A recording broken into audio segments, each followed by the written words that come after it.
नयन साई श्रवणांचाही श्रवण पाही तेणे चिरिघोनी माझिये हृदये वार्ता जीही निवेदिली साई स्वये महानुभाव परिसता या कथेचा नवलाव श्रोते विसरतील देहभाव अष्टप्रेम भाव दाटतील साई मुखींची हे कथा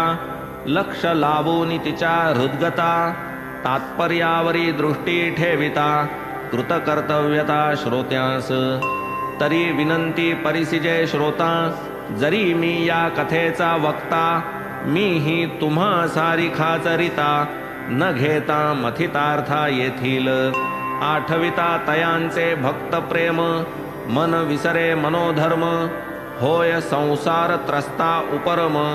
याहुनी परम लाभ काय पूर्वकथेचे अनुसंधान श्रोता परिसिजे सावधान